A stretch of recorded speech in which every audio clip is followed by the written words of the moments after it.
Kalau kalian anak 90-an, nama ini pasti tidak asing lagi. Liga Kansas. Di tahun 1996, brand rokok ini begitu besar sampai-sampai mereka mampu menggelontorkan miliaran rupiah hanya untuk mensponsori liga sepak bola kasta tertinggi di Indonesia. Waktu itu, menghisap rokok Kansas adalah simbol gengsi dan kemewahan kaum urban. Tapi hari ini, coba kalian cari rokok Kansas di warung atau minimarket terdekat. Sudah hilang, lenyap, dan tanpa sisa. Selama bertahun-tahun, publik percaya bahwa rokok ini sudah hancur lebur, bangkrut, dan mati tergilas oleh dominasi rokok kretek lokal. Tapi ternyata kita semua salah karena raksasa ini menolak untuk mati. Dan di arsip kali ini kita akan membongkar ironi kejatuhan sebuah imperium tembakau. Bagaimana sebuah brand raksasa bisa turun tahta, berganti majikan, dan diam-diam berubah wujud menjadi zombie yang bertahan hidup di ceruk pasar yang gelap. Dan inilah kisah tragis rokok Kansas. Secara historis dan kultural, lidah masyarakat Indonesia telah dijajah oleh satu rasa yang mutlak, yaitu rasa daripada rokok kretek. Ya, cengkeh adalah raja yang tidak bisa dibantah di tanah ini. Mencoba menjual rokok putih tanpa cengkeh di Indonesia sama konyolnya dengan menjual es batu di Antartika. Namun, tepat di titik buta itulah anomali mengerikan ini bermula. Dikendalikan oleh konglomerat global Rothmans of Pall Mall, sebuah merek rokok putih masuk dan dengan penuh kesombongan menantang sang raja lokal. Namanya Kansas. Dan justru hal yang paling sinis dari kisah ini, mereka berhasil menipu logika masyarakat kita. Menghisap Kansas saat itu bukanlah tentang menikmati kualitas tembakau, melainkan menghisap Kansas adalah cara termurah bagi seseorang untuk merasa menjadi bagian dari kaum elit. Dan kegilaan ini mencapai puncak keangkuhannya pada tahun 1996. Kansas melempar puluhan miliar rupiah hanya untuk satu ambisi yang narsis. Mereka membeli nama kompetisi sepak bola terbesar di negeri ini, yaitu Liga Kansas. Bayangkan, sebuah produk rokok putih yang berhasil menancapkan taringnya di jantung hiburan paling fanatik senusantara. Semua orang pun bersorak ria. Para pesaingnya mulai menatap dengan tatapan yang gentar. Tidak ada satupun yang menyadari bahwa di balik euforia yang memabukkan dan ilusi kekuasaan absolut itu, sebuah bom waktu telah diaktifkan. Sebuah kejatuhan berdarah yang sedang menanti mereka di depan mata.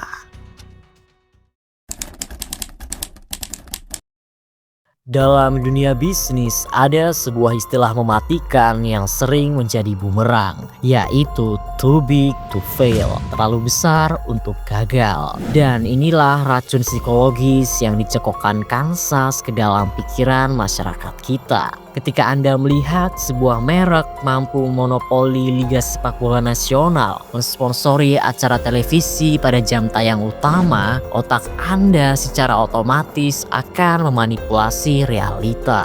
Anda dipaksa percaya bahwa entitas ini digerakkan oleh aliran dana tanpa batas, sebuah mesin raksasa yang mustahil untuk runtuh. Mereka menyuntikkan ilusi bahwa rokok putih adalah masa depan Nusantara, bahwa masyarakat kita akan selamanya tunduk pada gaya hidup kebarat-baratan dan membuang identitas lokal mereka demi sebatang rokok putih. Selama bertahun-tahun, ilusi ini menipu semua orang. Para petinggi korporat dan media serta publik menatap dengan penuh kekaguman. Skema ini terlihat begitu sangat sempurna, tapi disinilah letak kebodohan paling fatal dari sebuah arogansi bisnis. Mereka begitu mabuk oleh sorotan lampu stadion, sampai mereka lupa membaca DNA dari tanah yang sedang mereka pijak. Di balik tirai kemegahan Liga Kansas, data internal pasar sebenarnya mulai membisikkan realita yang sangat mengerikan. Sang raksasa putih diam-diam sedang kehabisan darah. Fondasi mereka mulai rapuh. Mereka membangun istana di atas tanah yang sebenarnya dikuasai oleh raksasa-raksasa kretek lokal. Dan ketika para raksasa lokal itu mulai memperkuat cengkeramannya pada selera pasar, ilusi kebesaran Kansas sudah bersiap menemui sakaratul mautnya yang paling memalukan.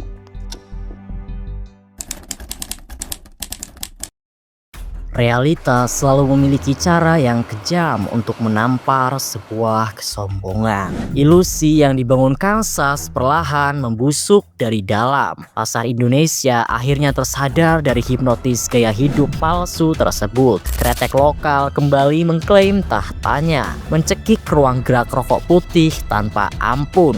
Angka penjualan Kansas pun mulai terjun bebas, mengubah mesin pencetak uang menjadi parasit yang menggerogoti kas perusahaan.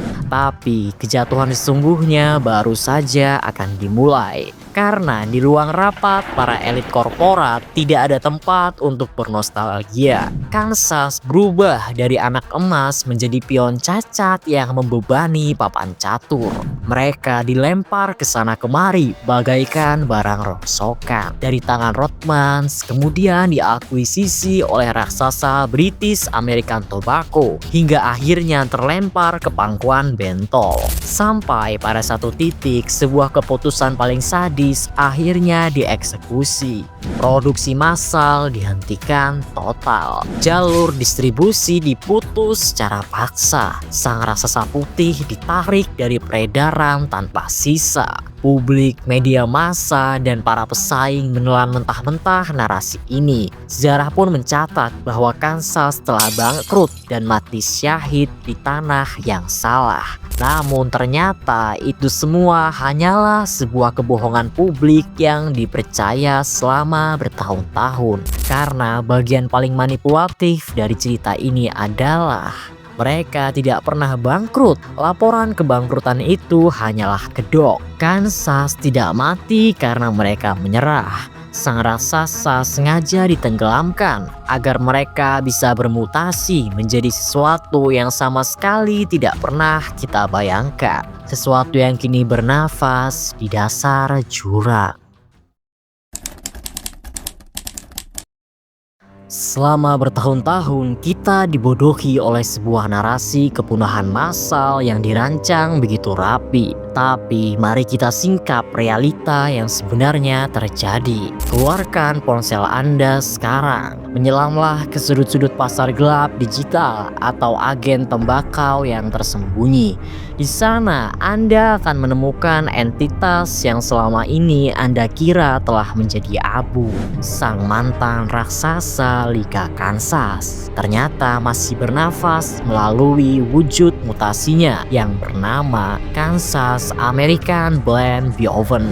Mereka sengaja ditarik dari minimarket dan etalase, bukan untuk mati, melainkan untuk bertahan hidup. Namun perhatikan baik-baik ironi yang memuakkan dari sang mantan raja ini. Kansas hari ini tidak lagi diproduksi oleh mesin-mesin canggih raksasa. Kesombongan mereka telah dilucuti habis-habisan. Mereka turun kasta secara tragis menjadi produk berstatus sigaret putih tangan atau rokok lintingan manual. Sebuah tamparan realita yang sangat brutal bagi merek yang dulunya mendikte gaya hidup kaum elit urban. Bayangkan kejatuhan psikologis dari korporasi ini. Dari sebuah entitas arogan yang logonya menerangi langit malam ibu kota, kini menyusut menjadi zombie tak berwajah. Mereka memanglah menolak mati, namun mereka tetap harus membayar harga yang sangat mahal, yaitu hidup selamanya dalam bayang-bayang kegelapan. Pada akhirnya, anomali Kansas menampar satu realita mutlak di wajah kita. Di dunia ini tidak ada entitas yang terlalu besar untuk gagal. Kesombongan hanya akan memberikan Anda dua pilihan saat realitas mulai memukul balik. Mati terkubur dalam sejarah sebagai legenda atau terus bernafas dalam wujud yang paling memalukan. Terkadang, kutukan terburuk bagi seorang raja yang angkuh bukanlah sebuah kematian, melainkan dipaksa hidup selamanya dalam penderitaan sebagai rakyat jelata. Saya Bagas, sampai jumpa di arsip berikutnya.